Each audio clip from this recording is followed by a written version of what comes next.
So let me say happy 15th of Av. The Ben Ish Chai, the berries, what he brings as the introduction, the Kabbalah that he brings at the beginning, and the orientation. Sometimes it's longer, sometimes it's shorter. This time I want to finish up. It's so delicious, and I want to make a second run at this.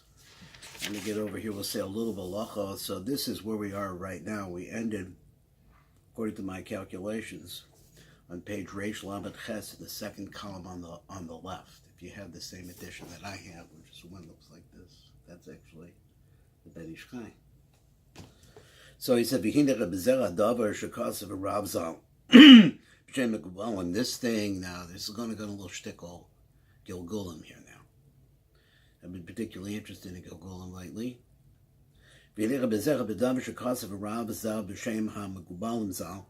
Yesh the Taretz, so that you can answer like this. Now, it was a question, but Ziyata the Shemai with God's help only. Dikduk Godol Sheyesh b'Maimer HaNizkan. There's some specificity that there was a reason for the language that was used in the mimer that we were talking about before, and he's going to say it. The Amar HaSatan, this is the case where the Satan came, and he said in regards to Rabbi Masya, he said regarding the is it possible that a person like this never sinned?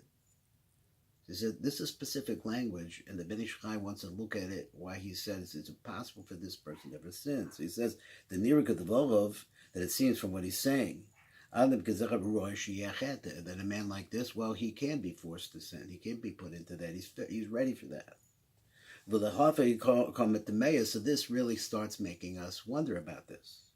But the truth is the thing is the opposite. The a person like this, complete tzaddik, and from this, and he goes on to Roy Shador Yechete. It's fit for him that he shouldn't sin. But since we said that this person, we can make him sin, and then another says that this is a person who's fought it all his life and conquered. This is a person would never sin. So he says,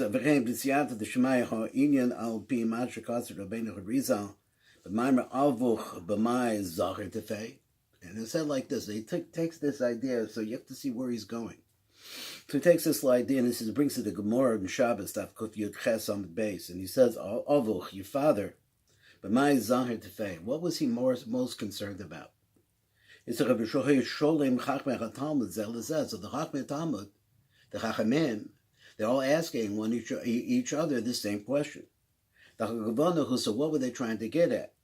Called tzaddik sheyava begilgul k'dei l'sakein davar echad. So a person, a tzaddik. Now, someplace I see in when the Rav talks about neshamot, our neshamot are tzaddikim. The different aspects. I'm not exactly sparks of it, what part of it is, but that's a tzaddikim. So these sparks, some of these sparks are really tremendous. And they come in, they're going to be in the tzaddik, a person's going to be a tzaddik. Yichi ad nitzchar ba'ozer adav b'tachlis. That there's something that a person has in his mind that is the driving force in his life, and that's the thing that he has to be most careful about or most concerned about. So the Rav Safra, like we had a case like this of the son of Rav Safra, Bezoyer and Truma. It's in the Zohar over there, Daf Kof Samak Vav Amin Aleph. That he threw himself off of there was a minion trying to form below him. And it was forming, but he was on the roof. And he jumped off the roof in order to be able to say, Yeh Shmei Rab, in order to be able to be part of that. Anos Kaddish. Behind that, and of course he died from that, because he came back into this world just for that part. This is a person, tremendous tzaddik. And he had only one thing that in some way he had messed up in a previous life in order to be able, remember he's talking about Mandragos. There's this world, then there's a world which is not physical but not unphysical either, and then there's a world that is just purely seeing, that kind of idea. So this person coming back as a Gilgul, he had this one thing in order to get to the higher world, the higher closest to Shem, to the greatest anoah, the greatest joy that we could possibly get. So the person's got to has got to correct something that he made a mistake in previous life. So that's the question that each one of them asked each other. What was he most worried about? So then you'll be able to recognize for what reason a person came back into this world. What is the thing that is most important into your life? What do you need to really fulfill your life? And you understand that this is why you're here. All of this is mentioned over in Shar Gilgulim, you and Sham. The Rebbe Masya, all of Shalom. So he said that the Satan, when he came up with the Rebbe Masya, he said he saw that this person is ultimately, completely, and totally absorbed in this one thing that he's not going to let himself do. He says, even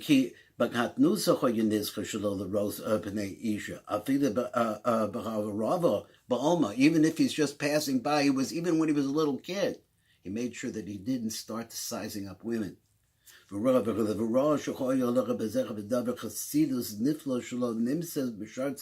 see this tremendous chassidus that this person had his whole life long that you don't see in any other tzaddikim. That's the reason why the Satans are like a person like this, that he is able, he's so careful, such unbelievable care that he's taking not to look at women. Now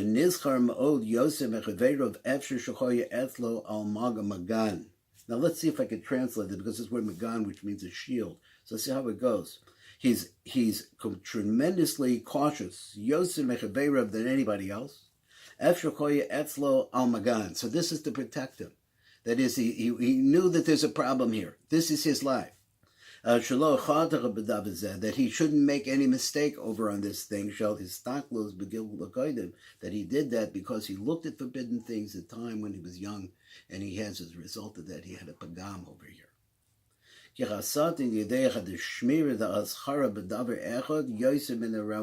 Because the Satan knows that a person and cautious about something more than normal, something that is a real focus of your life, that you're fanatic about it, that it's so important to you. So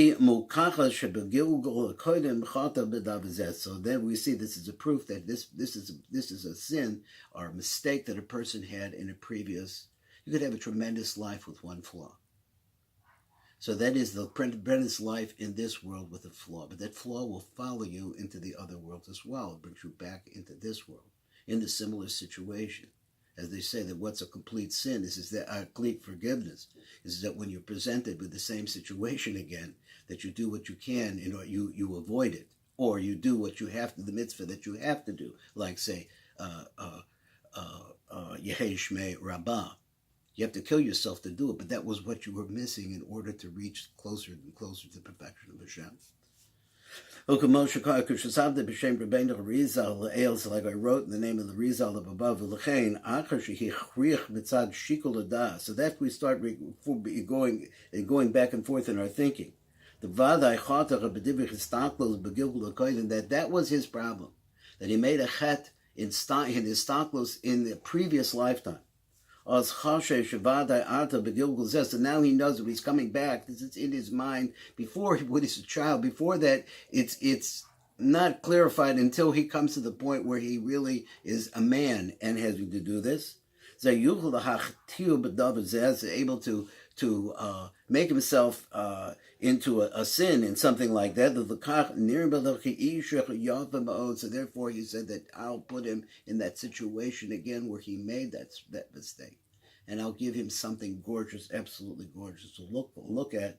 Being called Zos lo yocholo. And if all of this, he wasn't able to knock him down, he actually blinded himself. So he fulfilled the mitzvah in this world. That's how far he was willing to go. So Nimsa the Fia Amor the Palte Chutzrak his Galgo Lizbel Bitsar Hagodol Azersha Irava Nenaim. So therefore he was willing to blind himself. She'iver osam b'yeduga b'gachala shel barzel. So he blinded himself with coals of steel coals, a hot steel rod. Shukut tsar dihi asher la'al savla. It's a pain that is impossible for a person to bear. Because Haznas einayim shalo, Haznus with his eyes, looking at the wrong things. Shazandar ben Ru'iyas Isha she'ena shalo, because he was actually getting a lot of pleasure from another woman, not his woman. She'ena shalo b'bal karcho v'shalo b'ritzono, against his will, that is, and not that he didn't want to do it. V'chadavar yifalis, this is a wondrous thing. Why was he so afraid? Let me make sure the door is closed there.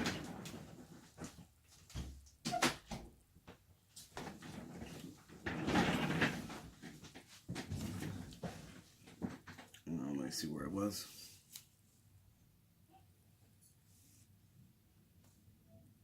So he says, what was the tremendous trepidation that he has? That he had to come back into this world in order to be able to bear this tremendous pain. But what we said, that we really understand this now. The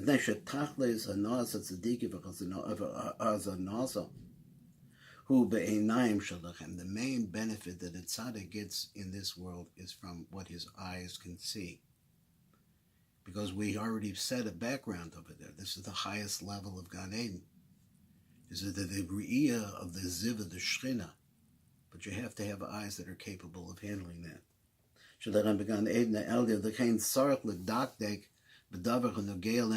therefore, things that have to do with the eyes, you're going to be really careful if you want to rebuild at a high level. Even if it's something really small, just like a thread's breadth. But the reward of being close to unification with the one and only Ein Sof Baruch Hu, that is worth everything. In order to be able to bear this pain, whatever you have to do, in order to be able to clean them and to refine them, to purity like the Ein Sof Baruch Hu. Now we've already said like this: the af al gav the ikar chayas ada be'olam hazal tuluya b'chana shebepas. It means the main thing that a person has in this world, and the main enjoyment that he has. That's the word enjoy. No, I think it'll work that. The main enjoyment that the person gets is from eating and drinking. I think that has to do with your mouth. Which is drinking, eating, and drinking. But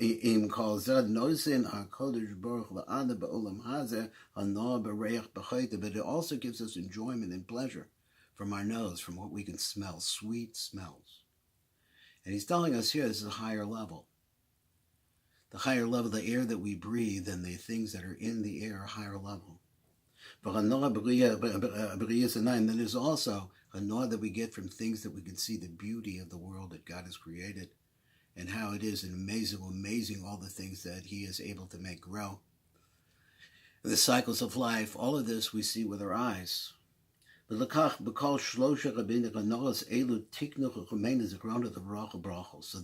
now he's coming to us here. So therefore, since we have the main thing is in this world, even though that there are other things that is eating and drinking is this world, and even though the other higher levels are also here, but you can see how higher they are, because what is Riyah exactly? Well, smelling, we have a better idea, and Achila for sure we know what that is.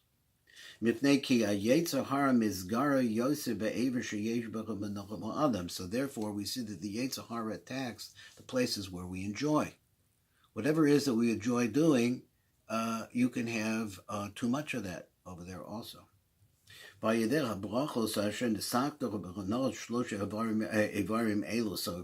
of the brachos there, therefore that we are going to be saying that we say when we use the eating, the smelling, and the eyes, so if you say the brachos on these things, then what you're doing in one way is saving yourself from the Yetzer Hara, which is part of you, in attacking those things. So therefore that we have brachos on eating and drinking. Shebapeh has to do with the mouth. So therefore also when we smell things, something beautiful, we also say bracha there. So also there's brachas for some things you see. He's going to go into those in the next Shabbos, in the next Parsha. So let me just read one, maybe, I like this particular piece, this particular halacha, but it's just everything takes time, and I know that listening is time consuming also. So when you smell something good, you have to make a bracha. So he says that there's a pasuk about this, called haneshama tahalel ka.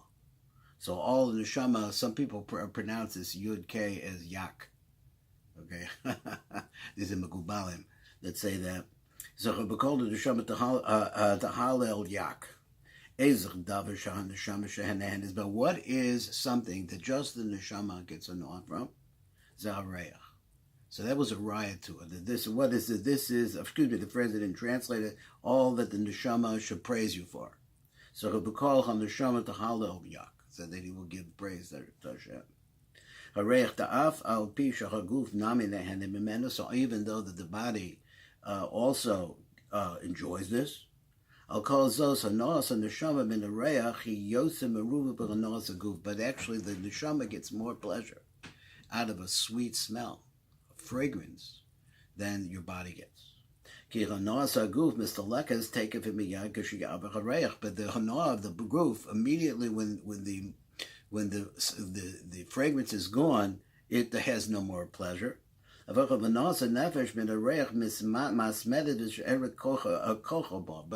just imagine that you smell something good and it really changed your whole feeling, the whole way you felt.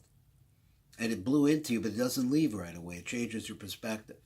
But that's not the same came by the body. The body doesn't need that perspective. So therefore, the reason for this is because, of course, that what the body is actually getting out of it is transitory. So therefore, there's no bracha achrona, because once you smelled it in the physical sense. So he's really actually asking us that when we smell something beautiful, is that we linger with it, let it expand our consciousness. Because in regards to the body, it's a really small hanor. That immediately passes by. It's like something when you eat something that you make a bracha achrona after it's been digested. And also maybe because it's not enough, or you don't need a bracha achrona because it doesn't last that long. But we don't say a bracha of shechianu on this halacha, that we don't say it on smell.